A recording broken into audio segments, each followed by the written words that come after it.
김용빈, 불후의 명곡의 하얀 한복 입고 등장 30인조 무용단과 함께한 역대급 무대. 서울 영등포의 밤 공기는 유난히 팽팽했다.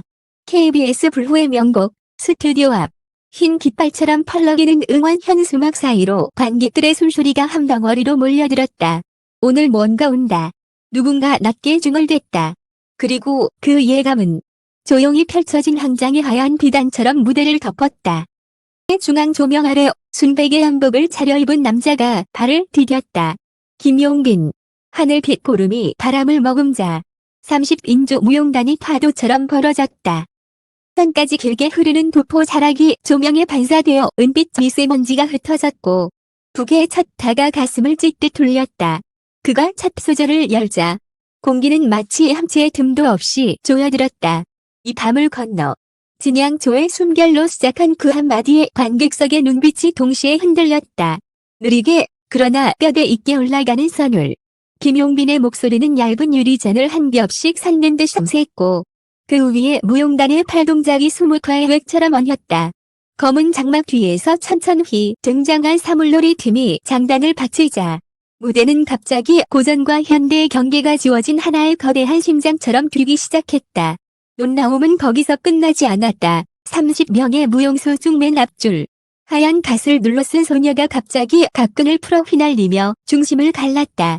그녀의 발끝이 바닥을 긁어내는 순간 LED 바닥은 푸른 물결로 변해 용비어 천가의 한 구조를 추상적으로 드러냈다. 그리고 관객이 숨을 들이키기도 전에 김용빈이 마이크에서 입을 뗐다. 오늘은 제 목소리보다 여러분의 이야기를 들려드리고 싶습니다. 그는 한 발 뒤로 물러났다. 갑작스러운 후퇴, 그리고 침묵. 객석은 당황했지만 그 침묵은 불안이 아닌 기대를 부풀렸다. 조율된 듯 북소리가 3번 울리고 김용빈이 다시 앞으로 나섰다. 이번엔 판소리 고수와 마주 섰다. 서로의 눈빛이 맞닿아 고수의 북채가 번개처럼 떨어졌다. 소리는 지붕을 찍고 하늘로 튀는 듯했고 그 사이로 김용빈의 목청이 날카롭게 맑게 치고 올라가 전통 소리와 발라드의 경계가 순식간에 융해되었다. 첫 번째 반전은 그 다음에 터졌다. 갑자기 조명이 꺼졌다. 암전. 관객석에서 짧은 비명이 튀어나왔다. 그러나 어둠 속에서 홀로 떠오르는 흰깃, 그리고 속삭이는 소리. 숨을 고르세요. 우리가 바람이 됩니다. 돌아온 조명은 붉은 노을빛이었고 무용단은 무대 가장자리에서 거대한 태극 문양을 형상화했다. 그 중심에 선 김용빈의 한복 고름이 바람에 흩날릴 때 그의 목소리는 완전히 다른 질감으로 변했다. 조금 거칠고 낮게 마치 오래된 산사의 종소리가 먼 계곡을 타고 온 듯한 울림이었다. 노래가 절정으로 치닫자 두 번째 반전이 따라왔다. 객석 중간 한 남자가 천천히 일어섰다. 소박한 정장 차림, 그러나 눈빛은 단단했다. 그는 마이크를 건네받아 한 구절을 이어받았다. 낯선 객석의 관객으로 보였던 그 남자는 사실 김용빈의 오래된 스승이었다. 제작진의 기획도 아닌 사전 리허설에도 없던 깜짝 등장.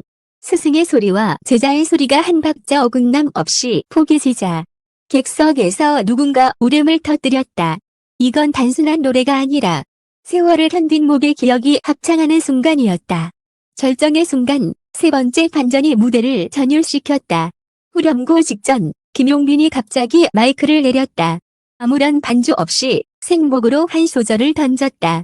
내 목숨 다해도 그 짧은 선율이 스튜디오의 콘크리트 벽에 부딪혀 되돌아왔고 같은 소절을 객석 1000명의 목이 따라 붙였다. 합창. 예정에 없던 그러나 누구도 막을 수 없는 파도.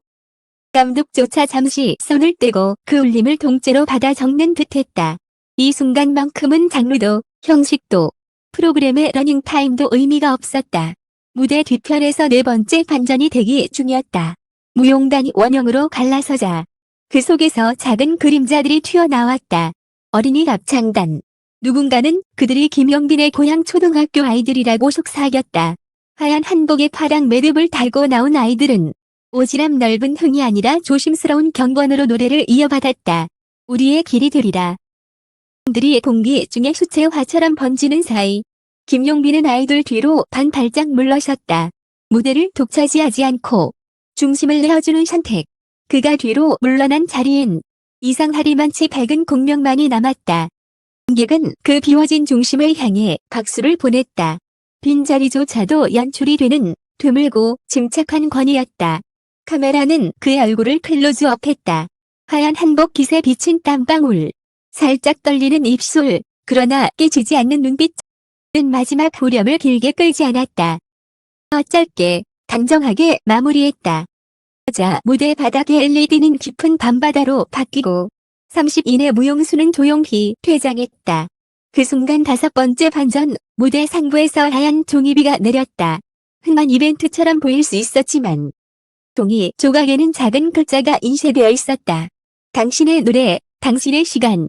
관객 몇몇은 그 종이를 쥔 채 울었다. 누군가는 품에서 오래된 손수건을 꺼냈다. 김용빈의 할머니가 생전에 수놓아 주셨다는 소문이 스태프들 사이로 번졌다. 사실 여부는 확실치 않지만 그 정도로 무대는 감정의 두께를 얻어 있었다. 커튼콜이 끝나고 사회자가 레전드 무대를 언급하려는 찰나 마지막 6번째 반전이 찾아왔다. 김용빈이 마이크를 들었다. 사실 오늘 노래는 제 이야기이면서 여기 계신 여러분의 이야기였습니다. 제가 하얀 한복을 입은 이유는 시작을 다시 쓰고 싶었기 때문입니다. 빈 종이처럼 그가 고개를 숙이는 동안 관객석 뒤편에서 웅성거림이 일었다. 프로그램 연출진이 사전 협의 없이 연장할 수 없는 생방송 특성상 이미 예정된 엔딩 시퀀스를 넘어선 상황. 그러나 사회자는 말을 멈추었다. 스태프가 귀에 꽂은 인이어를 반쯤 빼고 감독이 조용히 펜을 멈추었다. 그가 누군가에게 허락을 구하는 대신 허락을 맡기는 선택을 했다. 그것은 모험이었고 동시에 어떤 신뢰의 징표였다. 조명이 천천히 올라와 스튜디오의 전체 구조가 드러났을 때 내부는 마치 한 폭의 대형 병풍처럼 보였다. 통문양이 박힌 패널 사이로 카메라 붐이 숨을 죽이고 서 있었고 방청석 1층과 2층의 관객들이 서로를 바라보며 마치 오래된 친지처럼 웃었다. 한복의 흰색은 깨끗함이 아니라 빈 공간을 견디는 용기였다. 그 위에 30인의 군무가 지나가며 남긴 궤적은 한 시대가 남긴 서책처럼 또렷했다. 선곡. 방송이 끝난 뒤 공개된 비하인드에서야 알려졌지만 김용빈은 원래 전혀 다른 곡으로 리허설을 진행했다. 당일 오전 그는 무용단과 상의 끝에 음악의 박자를 일부 바꾸고 아이들의 합창을 뒤늦게 결합했다. 위험한 시도였다. 녹화 스케줄은 이미 촘촘했고 장치 동사는 밀리 단위까지 맞춰져 있었다. 그러나 그는 말했다. 오늘만큼은 우리가 왜 노래하는지에 대해 대답하고 싶었습니다.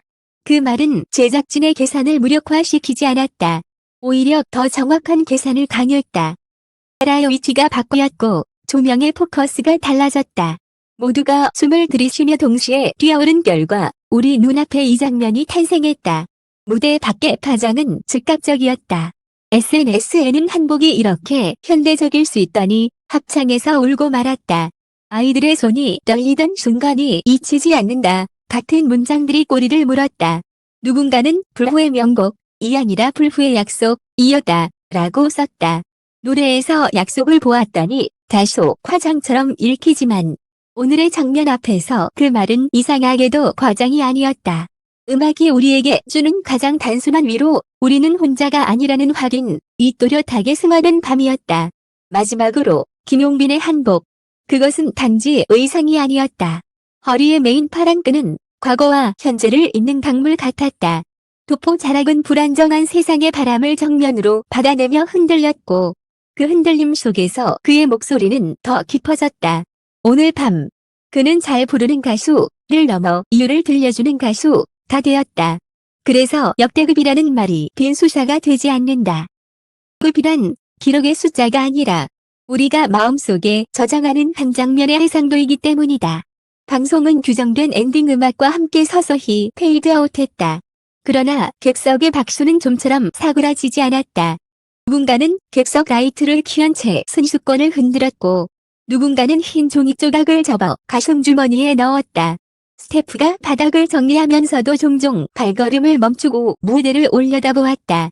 여우는 긴 그림자처럼 세트를 따라 움직였다. 오늘 우리는 한 가수가 하얀 한복을 입고 30인의 몸짓과 아이들의 목소리 그리고 객석의 심장과 솔벽을 빌려 자신을 다시 쓰는 장면을 목격했다. 당신의 노래, 당신의 시간.